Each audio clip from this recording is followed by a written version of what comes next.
Sanibonani bazalwane, ngiyalibingelela ngegama lenkosi uJesu. Ngicela ukukhuluma izwi eliphilisayo empilweni yomuntu. Kunezwi okumele likhulunywe empilweni yakho ukuze ukhululwe lapho khona.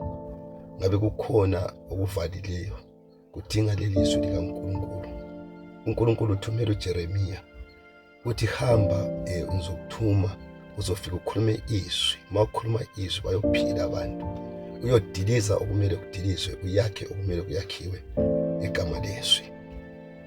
Hebrew 4 evesini ka-12, izwi likaNkulunkulu liphilile futhi lilamandla. Ayikho into enamandla ukudlula izwi likaNkulunkulu. Ngisho noma ngabe kuthiwa yimimoya, noma ngabe kuthiwa ngumthakathi, noma ngabe kuthiwa uvalelekile, izwi likaNkulunkulu liphilile futhi lilamandla. Khulekela ukuthi ngabantu bayathemba ezwini, bathembe kuleli izwi. Ngokukholwa wakhululwa, ngokukholwa owayengahambi wahamba. Ngabe uyakholwa yini mdala baba ezwini? Zonke izinto zolungisiswa ngezwi, zonke izinto zadalwa ngalo leli zwi. Izwi likaNkulunkulu lihlaba uhlakazeka izitha. Lapho kumnyama izwi liyakhanyisa, lapho usebunzimeni izwi lakhe liyakukhulula. Abantu mabaphile kuleli zwi. Ngithumela izwi ukubana likhulule bonke abaliswayo egameni likaJesu Kristu. Mabaphile abantu bakhululwe ngaleli zwi. Liphilile futhi lilamandla ukuphula ebunzimeni, lilamandla noma ungabuleli embhedeni ugula.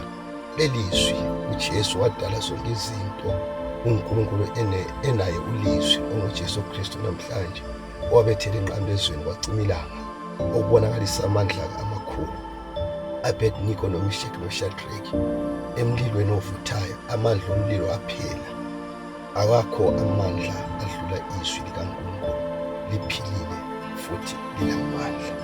Izwi likaNkulunkulu lihlaba kuhlakazeke izitha.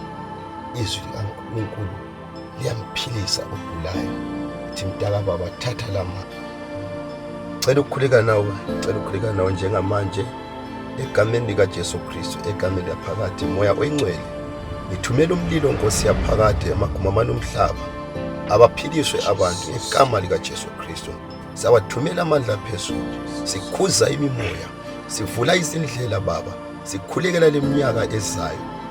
Vika zonke izingozi Baba, nanku umnyaka uyaphela.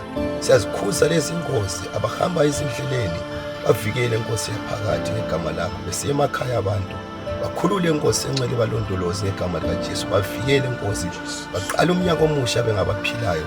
Siyathandaza egameni likaJesu Kristu. Zenzeka iziphangaleliso Baba, zenzeka izinto Baba, zenzeka egameni lakho. Umlilo yonke indawo ayokhulula abalizwayo lelizwi egameni likaJesu. Sebenza moya weqiniso, sebenza inhloso yokuphila egama likaJesu Kristu. Amen.